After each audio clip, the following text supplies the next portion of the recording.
Bem, de manhã a gente viu trauma raquimedular, agora a gente vai ver trauma torácico, tá?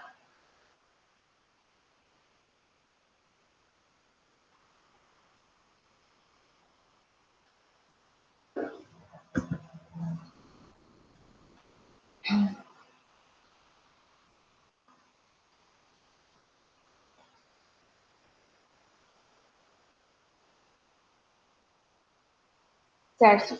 Confirmem para mim que estão vendo os slides.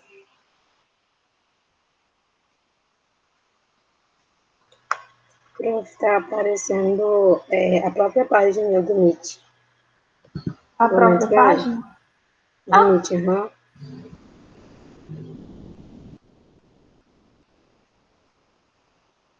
Hoje não é o meu dia de computador. E aí? Agora sim, né?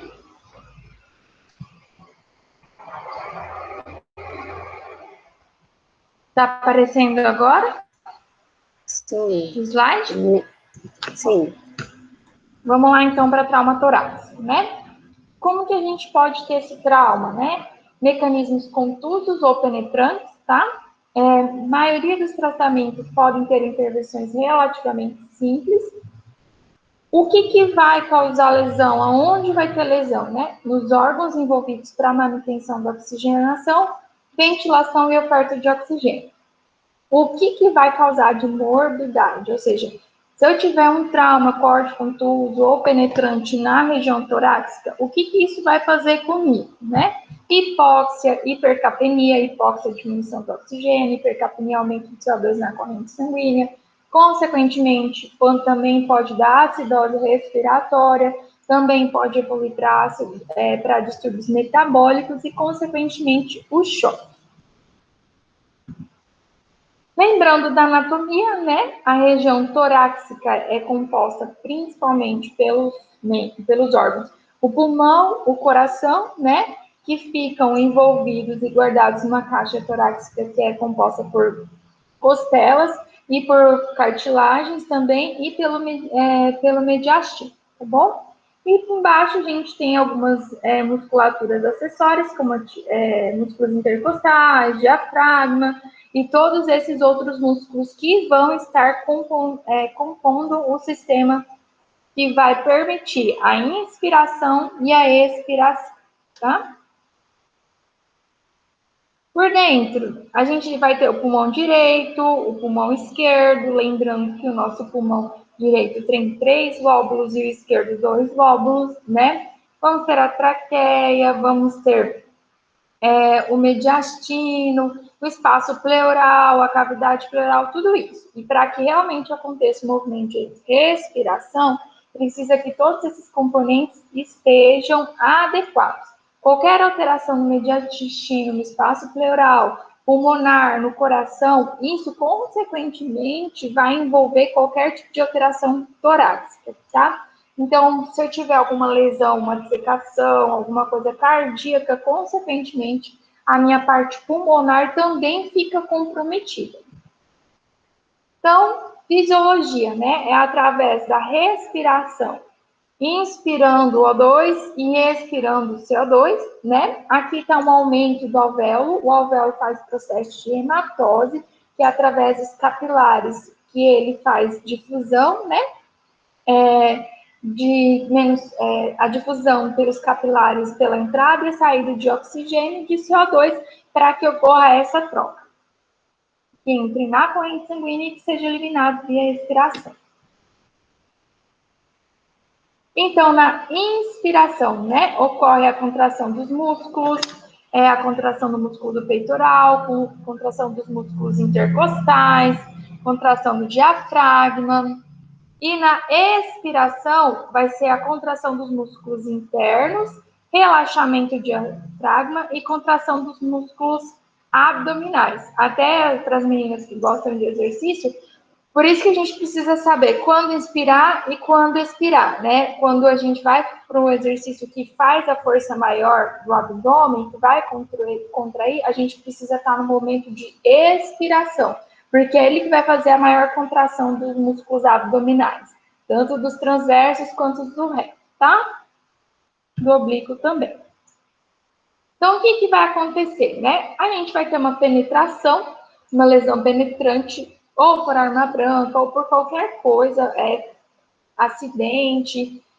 Isso vai fazer com que diminua a pressão, porque para a gente poder respirar, existe uma influência da pressão, da gravidade, de todos os componentes. Por exemplo, quando a gente está deitado, a gente tem mais dificuldade para respirar por causa da pressão e da gravidade. Quando a gente está sentado, a gente tem mais facilidade. A resistência é diferente.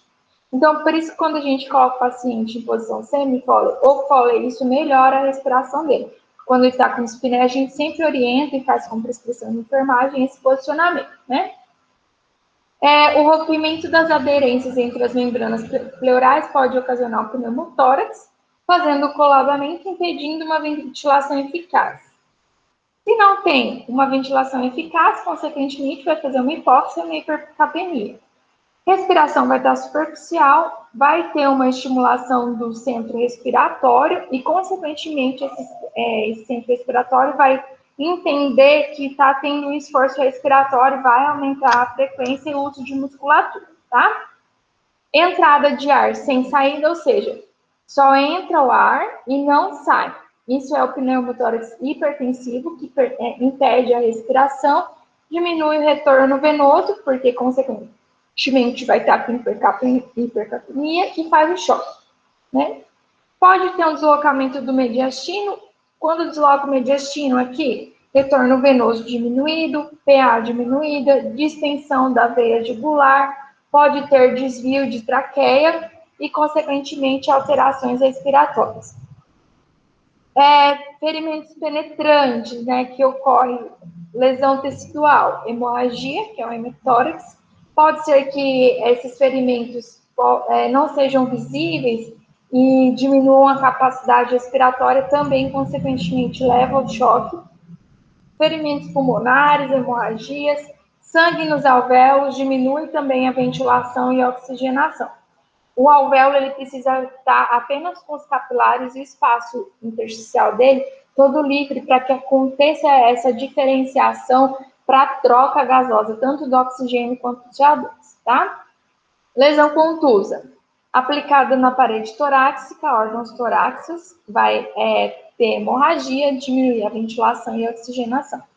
Lesão da pleura parental, ar no espaço pleural, que isso é o pneumotórax hipertensivo. Se tem ar nesse espaço pleural, ele não vai ter espaço para fazer a complacência adequada, nem a respiração adequada, né? Pode ser também fratura de costela, que vai fazer uma laceração pulmonar, pode fazer tanto pneumo como hemo. Como que vai saber se é pneumo ou hemo? Primeiro, exame de imagem. Segundo, a costela ela também pode furar apenas o espaço onde faça essa pressão do pneu. Grandes vasos como a aorta também pode ter lesões, vai ter hemorragia e geralmente morre na hora. Como que vai avaliar? Coleta da história, avaliação da cena, exame físico. Tá com uma traqueia, tá com desvio de traqueia. Se tá com desvio de traqueia, distensão, desvio de traqueia. Aqui, se está com distensão de veia jugular, se tem ferimento, diminuição, deslocamento mediastino, deslocamento de traqueia, é um hemotórax ou um pneumo. Então, você já sabe que o problema está ali na parte pulmonar, né? Aqui já foi. Então, a gente vai avaliar sintomas, vai ver o que o paciente está sentindo, se ele está usando musculatura intercostal, se ele está desenvolvendo dispneia, se ele está taquipneico, se ele tem alergia, quais são as medicações que ele toma, porque algumas medicações podem alterar também a parte respiratória, se existe um passado médico, se teve líquidos e a última alimentação, e o ambiente do trauma, avaliação da cena. Então, o que a gente precisa avaliar? Chegou na cena, se está hipóxia, se está com cianose, frequência ventilatória, que é a frequência respiratória, e dificuldade para respirar, apreensivo ou tontura, pode ser um choque, Às vezes, o paciente em choque, ele não vai ficar desmaiado. Às vezes, ele pode ficar em alerta e em excessivo, porque pode também ter adrenalina na corrente sanguínea, tá? Palidez cutânea, veias jugulares distendidas, desvio de traqueia e simetria do tórax e lesões. Algumas lesões, gente, de tórax, fica muito, quando vocês verem no pneu, no tórax, dependendo da situação, vai ficar muito diferente o tórax, vai ficar um bem aumentado e outro diminuído. Alguns cirurgiões fazem esse processo com outros testes também. Por exemplo, eu já vi cirurgiões colocando no espaço intercostal uma agulha e uma seringa, que é o que ele tinha no momento, de 20, para poder retirar aquele líquido que estava ali e verificar se era um hemotórax ou um pneumotórax. Então, a partir daí, ele vai fazer essa verificação de uma forma adequada, tá? Professora, Hum. tem como a senhora voltar naquele slide e apertar aí não está aparecendo assim, a apresentação de Google Meet e tem ocultar? Tá. Tem como a senhora apertar em cima? Porque tá tampando as letras para mim. Ah, desculpa. Tudo bem. Achei que só aparecia para mim. Não, parece que é mais também. Obrigada. Aí, pronto. Palidez cutânea, sudorese aqui, tudo bem ou alguma dúvida? Para mim, tudo bem. Ausculta. Consequentemente, quando você tem uma diminuição do espaço, quando você tem uma diminuição do movimento respiratório, a sua ausculta, o seu murmúrio vesicular, ele vai estar alterado. Ele vai estar diminuído numa região e vai estar normal em outra, ou dependendo da lesão, vai estar diminuído em tudo, tá? Vão ter sons respiratórios anormais, crepitações, vai ouvir como se estivesse passando uma folha na outra mesmo, tá? Os sons cardíacos vão estar abafados, não vai ser aquele tum tá audível, vai ser mais abafado e pode ter aparência, oh meu Deus, o surgimento de sopros cardíacos, tá? O sopro cardíaco é quando não ocorre o fechamento total das válvulas, e aí pode ocorrer um pouco de regurgitação sanguínea, que, consequentemente, dependendo da quantidade do sopro, da avaliação, precisa fazer as trocas valvares, ou também se envolve insuficiência cardíaca, tá? Palpação, pesquisa de pontos dolorosos, que a crepitação você vai, quando palpar, você vai ver aquele osso mexendo. Enfisema subcutâneo. Gente, vocês já viram enfisema subcutâneo? Alguém na vida já teve curiosidade, já aconteceu?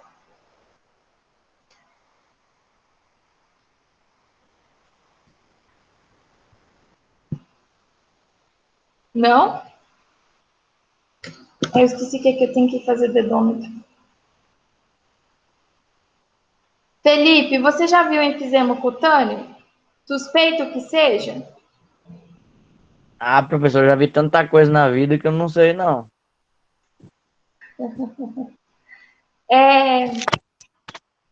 Cláudia.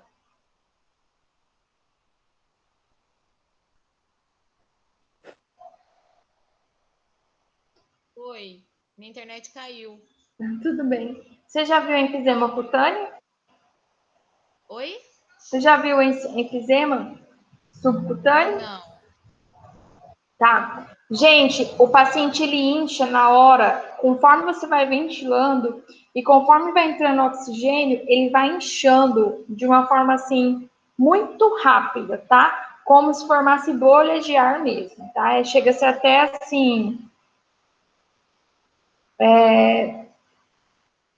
Já vi, eu já inacreditável. vi já. Já viu? Ótimo. Você aperta a pele da pessoa, parece que ele tá parecendo uma esponja, assim, ó. Isso Aí parece... mesmo. Pode continuar, desculpa. Não, eu já vi já, esses dias no PA. Isso mesmo. Percussão, som abafado, ou seja, quando você faz a percussão, ele vai ter uma contusão, não vai ser aquele som como se tivesse o ar lá dentro, é como se tivesse também sangue. Então, ele não vai ser aquele vazio de oxigênio maciço, entendeu? Então, vai estar mais abafado. E quando tem pneumotórax, vai estar mais timpânico, porque vai aumentar o volume de ar lá dentro. Fraturas de costela, né? É mais comum, tem grande quantidade de energia gasta para isso. Face lateral das costelas de 4 a 8, geralmente as finas e menos protegidas, que ocorre isso. Lesionou músculos, pulmão, faz contusão pulmonar e pneumo, até hemotórax. Pode romper vasos sanguíneos por ruptura traumática da aorta. Tem alguma... A gente precisa entender que no processo de RCP, da reação cardiopulmonar, não é força, é eficiência, tá? A compressão tem que ser de 5 centímetros, né? Mas isso não significa que você vai fazer a massagem no local errado e fazer a fratura da costela no momento da RCP. Dependendo da forma como você fizer, você pode fazer essa ruptura de vasos, traumas cardíacos, tamponamento e óbito do paciente. Quando você estiver nesse processo e não conseguir verificar durante a RCP, seu paciente vai a óbito, você nem sabe por quê. Então, a reanimação cardiopulmonar, ela precisa ser efetiva. O local certo, da forma certa. Não adianta ficar fazendo força no lugar certo, você só vai num lugar que não é certo, você só vai prejudicar o seu paciente, tá? As costelas inferiores podem ocasionar lesões intraabdominais esplênicas e hepáticas, tá? Então, às vezes, depois de um acidente, você precisa fazer uma esplenectomia, porque a fratura da costela lesionou o baço, né? Consequentemente, o sangramento e o trauma abdominal vai ocorrer e pode levar a choque hipovolêmico do paciente, tá? A parte hepática também é importante. O fígado, ele tem a capacidade de se regenerar? Tem, mas não significa que ele possa ser lesionado de uma forma displicente, tá? Então, a gente tem que tomar cuidado. Avaliação. São poucos sintomas, dor torácica, dispneia, dificuldade de respiração, sensibilidade, quando encosta, vai fazer a palpação que você coloca em cima da mão onde está quebrado, o paciente ele já dá aquela tirada, ele já tem dor, já reclama dessa algia, quando você vai fazer uma aplicação na escala de dor, ele dá uma nota considerável, né? Quais em relação aos sinais vitais? Frequência ventilatória aumentada e profundidade da respiração. E você vai verificar isso em oximetria e capnografia. O que é oximetria e o que é capnografia?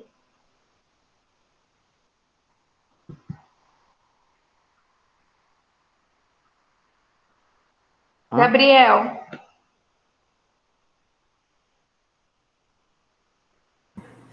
Não sei, prof. Oximetria, você vai verificar através das vias capilares, né? Se a quantidade de oxigênio circulante. E a capnografia, ela vai verificar a quantidade de CO2 circulante na corrente sanguínea. Toda vez que a gente faz uma videocirurgia ou qualquer procedimento que inclua a inserção de CO2 para distensão ou para qualquer tipo, a gente sempre tem que ter esse controle de capnografia também, tá? Tratamento inicial, alívio da dor, manter a respiração profunda e tossir, evitar a imobilização das costelas com bandagem firme ou atadura. Por quê, gente? Às vezes você vai passar atadura, você vai passar bandagem e você vai fazer mais pressão em cima do pulmão, tá? Se necessário, administrar O2 e assistência de ventilação. Professora, Oi. aquela hora você falou do RCP lá. Mas em paciente idoso sempre há fratura de costela. Pode acontecer, né? Principalmente... Porque é mais frágil. Também, por causa de que alguns desenvolvem osteoporose, né? E além disso, existem alguns pacientes que eles podem também ser mais caquéticos, né? Mas você tem que minimizar isso para evitar, porque assim, particularmente eu já vi situações de fratura, lesionar tecido cardíaco e a óbito, tá? Sim, então, assim, mas um tem vezes que risco-benefício. quebra. Sim, quebrar é uma coisa. Agora, quebrar para lesionar é outra, entendeu? E se você vê que lesionou, você tem esse cuidado, entendeu? Porque Para quem faz o processo de RCP, você vê que durante a massagem, quando quebra, já fica diferente. Então, opa, quanto mais eu ficar empurrando esse osso quebrado, mais ele vai ficar perfurando, né? Então, tem que ter uma avaliação, ter, né, um processo mais cuidadoso. É um risco-benefício? É um risco-benefício, porque se você não reanimar, logicamente que a pessoa às vezes não volta. E se você também acontecer de quebrar, é um fato que acontece mesmo. Mas o que eu quero dizer é que muitas vezes as pessoas confundem força com eficiência, entendeu? Às vezes fazem uma força desnecessária, em vez de 5, o tórax do paciente entra 15 centímetros para dentro. Estou sendo exagerada, mas tem que cuidar. Eficiência. Como que você vê que a sua massagem está eficiente? Hã? Como que você sabe se sua massagem cardíaca está eficiente? Ah, pelo, sei lá, professora. Não Alguém sei tem uma explicar, não. sugestão de como que você pode saber se sua massagem está eficiente? Antes que a senhora fale, eu também não sei. Tá. No monitor, quando você faz as compressões eficientes, o traçado fica correto. Agora, quando você não faz de uma forma adequada, o traçado não vai ficar correto e os batimentos cardíacos também não vão ficar corretos. Tá? Sim, sim. Entendi. Então, você olha no monitor o traçado, tá? Beleza. Comprometimento da ventilação, o movimento paradoxo do segmento contundido durante a respiração. Vai fazer o movimento contrário à respiração. O tórax instável vai ter uma dor mais intensa, vai ter um sofrimento, aumento da frequência ventilatória para tentar compensar esse oxigênio que não está entrando dentro dos alvéolos para poder fazer a hematose, hipóxia, esse movimento paradoxal pode ser não evidente ou facilmente identificado, então precisa prestar atenção, né? Sensibilidade, crepitação óssea e palpação pode ser observada. O tratamento é alívio da dor, suporte ventilatório, monitorização, oximetria de pulso e estabilização de segmentos são contraindicados. Quando ocorre a fratura de várias costelas, tá? Vocês conseguem enxergar aqui na tomografia? Estão vendo meu mouse? Sim. A fratura aqui, aqui, aqui, aqui. A contusão pulmonar. Laceração, rompimento, né? Pode ser com contusos ou penetrantes. Vai ter sangue nos alvéolos pulmonares e, consequentemente, diminuir a troca gasosa, porque ela vai ficar dificultada. Complicação comum é geralmente letal quando tem essas contusões. Avaliação. Achados são variáveis. A avaliação inicial pode revelar dificuldade respiratória e observar a presença de retalho fossa móvel, né? Que é o movimento alterado da musculatura. Como que a gente trata isso? Suporte ventilatório, oximetria e capnografia em todas as situações, porque você vai avaliar a quantidade de CO2 que está sendo retida e a quantidade de O2 que está circulante. A reposição volêmica tem que ser cautelosa, porque pode aumentar edema, comprometimento da ventilação e da oxigenação. Às vezes o volume, ele, por não estar indo para dentro da corrente sanguínea, ele pode prejudicar e complicar a situação do paciente. Por isso, gente, que clínica e visão holística é soberana, tá? Não adianta a gente ficar fazendo as coisas e às vezes não prestar atenção e não fazer uma avaliação, porque isso, consequentemente, vai prejudicar o meu paciente, tá? Aqui, tem aonde está mais esbranquiçado ali, você vê que tem uma presença de líquidos ali, tá? O pulmão, quando ele tá bom e não tem nada, ele tem que estar aqui, pretinho desse jeito. Se ele não tiver preto, quer dizer que ele tem ou infiltrado pulmonar ou sangue. Ah, professora, como que eu vou saber que isso não é um edema, que isso não é um infiltrado? O infiltrado, geralmente, ele forma concentrado ou irrigado. E quando tem lesões assim, ele fica bem esbranquiçado, tá?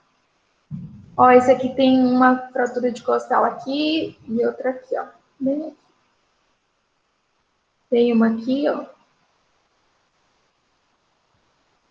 Aqui tem outra, ó.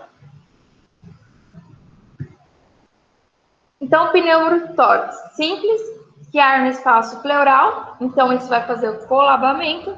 Aberto, que é o pneumotórax mais efeito na parede torácica, que vai fazer a entrada e a saída de ar por esse orifício. Hipertensivo, ar continua a entrar e é aprisionado no espaço pleural, aumentando a pressão intratorácica, desvio, quando fica muita pressão, que faz esse desvio do mediastino, tá? E diminuição do retorno venoso e comprometimento da função circulatória.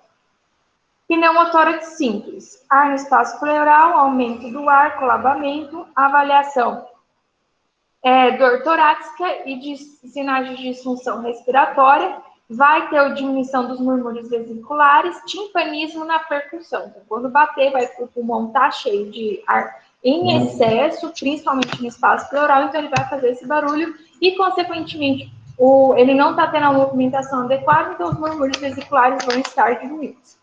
Oxigenação suplementar, acesso venoso calidoso e principalmente em estado de choque, oximetria de pulso, decúbito semi-sentado, posição semifole, porque lembra que eu falei que quando a gente estiver sentado ou semi-sentado, a gente tem uma facilidade maior de respirar por causa da pressão e da gravidade que faz um efeito na parte pulmonar. Tratamento precoce para poder evitar. Ó, aqui, quando o espaço pleural comprime o pulmão, ou seja, tem ar, essa parte azul aqui, ó, é o ar todo na pleura comprometendo e apertando o pulmão. Então, consequentemente, esse pulmão ele não vai conseguir ventilar da forma adequada, tá? Pneumotórax aberto. Comunicação entre o ar ambiente, que é esse nosso espaço pleural. Inspiração, entrada de ar, pressão negativa, à medida que os músculos se contraem. O ferimento torácico soprante, que fala, aumento da lesão e diminuição da resistência ao fluxo. Ventilação ineficaz inibida, que é o colapso do pulmão, e fluxo de ar preferencial. Quais são os mecanismos que fazem esse tipo de pneumotórax? Arma de fogo, explosivo, arma branca, entalamentos e trauma contuso. Ferimento por arma de fogo ou por arma branca produz orifício na parede torácica, através da qual o ar pode entrar e sair na cavidade pleural. Pneumotórax aberto. O que vocês vão avaliar? Insuficiência respiratória vai estar evidente, porque vai ter uma válvula de escape e o oxigênio não vai estar circulando de forma adequada. O paciente ele fica ansioso, taquipneico, o pulso radial fica fino e rápido. O ferimento na parede torácica com ruídos audíveis, ou seja, você vê que está saindo oxigênio, fazendo barulho por aquele orifício. Aspiração durante a inspiração com borbulhamento durante a expiração por causa do sangue, ele vai fazer um borbulho, tá? Tratamento, selamento do defeito, bandagem inclusive, administração de oxigênio suplementar, lesão subjacente do pulmão, extravasamento de ar por duas fontes, né? Caso necessário, vai ter que entubar e fazer uma ventilação positiva. O ferimento pulmonar, entra o oxigênio por aqui no espaço pleural, também comprometendo a parte pulmonar. Isso aqui, gente, é na situação de urgência e emergência. A gente sempre faz esse 3 pontos, curativo 3 pontos, que vai deixar a parte de baixo para poder fazer um ar escapar, mas sem ocluir tudo, ó. Armamento com faca, fez o curativo 3 pontos, tá? O que acontece? Aqui o espaço pleural comprometeu todo e fez um pneumotórax hipertensivo tão grande que deslocou o mediastino, ó. Ele era para estar no meio e ele está mais para a esquerda.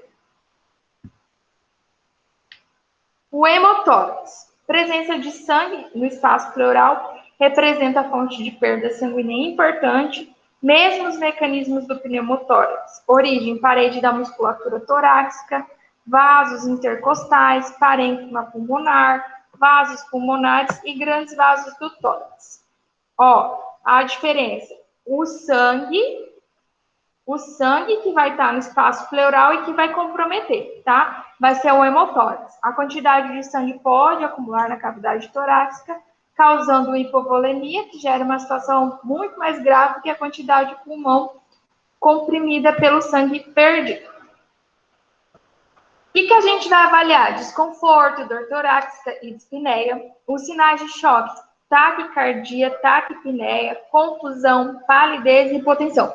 Gente, toda vez que a gente tiver muito sangue fora da corrente sanguínea, com extravasamento, que vai evidenciar um choque hipovolêmico, quer dizer que o quê? A minha pressão vai estar baixa, mas o meu, no primeiro estágio compensatório, a minha frequência cardíaca vai estar em taquicardia. Por quê? Meu coração vai tentar bombear mais rápido para que essa pressão melhore, tá? Então, sempre vai ter essa primeira parte.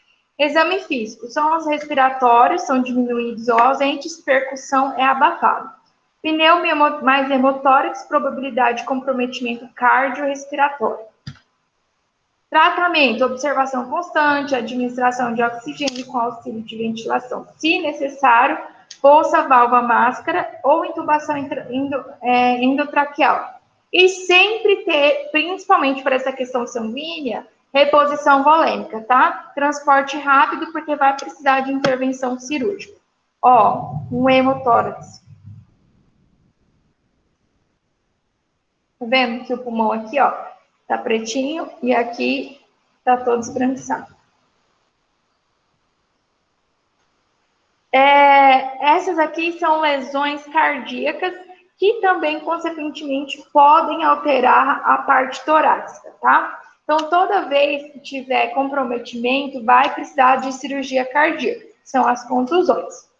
Contusões são comuns, causa de arritmias, miocárdio lesionado, a contratibilidade, então o coração, ele não vai conseguir bater, então, consequentemente, vai cair o débito, vai cair em choque cardiogênico e nessa situação, a administração de líquidos pode piorar o caso, porque vai fazer com que esse líquido não seja bombeado pelo coração. Então, ele não vai se adiantar, porque o que bombeia está diminuindo, tá? Ruptura valvar, que quando as válvulas delas tenham comprometimento, que é aquele de aparecer o sopro, né?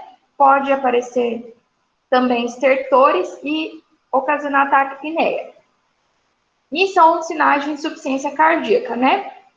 Gente, por que pode dar estertor e por que também pode estar relacionado com o pulmão? A gente nunca pode só lembrar da bicúspide e da tricúspide, que são as válvulas cardíacas que dividem o coração em 4 câmaras.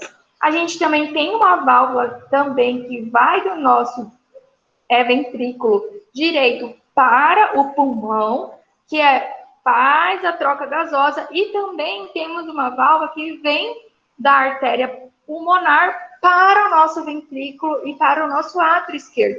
Então, quando ocorre também essas lesões de válvulas pulmonares, pode acontecer também essa alteração pulmonar, né? Ruptura cardíaca contusa, geralmente morre no local, porque tem um extravasamento de sangue, né? E faz tamponamento cardíaco na hora, tá? São esses tipos de contusões que fazem sangramento. Vai avaliar o mecanismo do trauma, se tem dor torácica, falta de ar, arritmias, né? Palpitações, porque, consequentemente, quando a gente tem uma alteração no bombeamento, no trabalhar do coração, a parte elétrica, o nó sinoatrial e os estímulos elétricos vão estar alterados. Então, você vai ver lá no elétrico que tem fibras que não estão funcionando, fibras de Purkinje, por exemplo, que não estão sendo efetivas e não estão fazendo essa contratibilidade. Então, a gente tem que estar atento a isso também. Achados físicos preocupantes: contusão ou crepitação sobre o externo, instabilidade external Porque se quer dizer que o externo rompeu, pode ser que chegou ao coração, tá? Ruptura valvar, sopro rude sobre o precórdio, mais sinais de insuficiência cardíaca aguda, hipotensão, turgência jugular, sons respiratórios anormais, tá? No eletrocardiograma vai ter taquicardia, extrasístoles ventriculares, outras alterações, por exemplo, como elevação do segmento ST. Tratamento, avaliação correta, administrar oxigênio, acesso venoso, dependendo da situação, faz a posição, dependendo, maneira, monitorização para detectar arritmias e elevações da onda ST. Se tiver arritmias, a gente pode utilizar protocolo de reversão medicamentosa, como, por exemplo, a amidarona, e suporte ventilatório invasivo, se necessário. O tamponamento, contusão, o coração ficou confundido. Tamponamento, encheu, tá? Pode ser hemorragia, né, por arma branca, que vai aumentar a quantidade de sangue no saco do pericárdio, né? Então, pode penetrar uma das câmaras cardíacas ou lacerar o miocárdio. Às vezes, ele não consegue fazer esse controle. Algumas vezes consegue drenar o tamponamento para auxiliar nessa parte do pericárdio, conseguir eliminar esse sangue excessivo, tá? Geralmente, né, apresentam ferimento no interior da caixa cardíaca nessa região. A avaliação, tríade de Beck. O que é uma tríade de Beck? Bulhas cardíacas abafadas ou distantes, urgência de jugular e hipotensão, tá? Então, toda vez que tiver essa tríade, significa que tem um tamponamento, tá? Tríade de Beck. Tratamento. Reconhecimento para preparação hospitalar, administração de oxigênio, acesso venoso para, quando necessário, fazer reposição hivolêmica. Pacientes hipotensos, fazer intubação e a ventilação positiva, transporte rápido para procedimento cirúrgico. Essa parte cardíaca, gente, estabiliza o paciente, presta assistência e vai para o serviço que vai conseguir fazer alguma coisa, tá? A pericardiocintese, para fazer isso, tem que ter um domínio e tem que ter um instrumental e uma equipe muito boa, tá? Porque se você fizer e não der certo, você vai levar o paciente a óbito. Então, aumenta o tempo? Aumenta, mas também aumenta o risco, tá?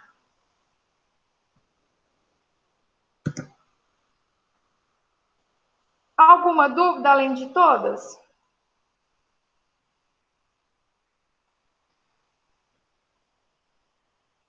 Pra mim tá tranquilo.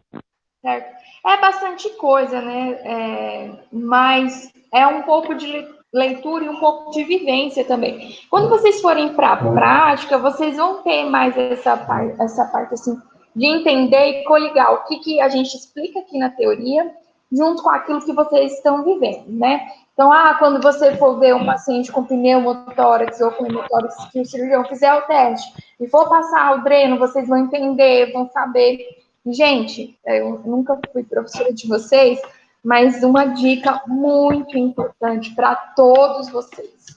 Engulam, Guyton.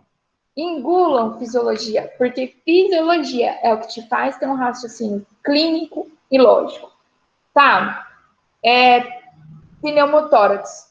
Como que eu vou saber o que é o pneumotórax? Aonde que ele vai agir se eu não sei nem o que é pleura, se eu não sei o que é espaço pleural, se eu não sei como que funciona o movimento respiratório, que tem influência de pressão atmosférica, gravidade, tudo isso, entendeu? Então, realmente se esforcem nessa parte da fisiologia para que vocês tenham um raciocínio clínico e para que vocês tenham uma visão melhor daquilo que vocês vão precisar conduzir, tá? Principalmente na urgência.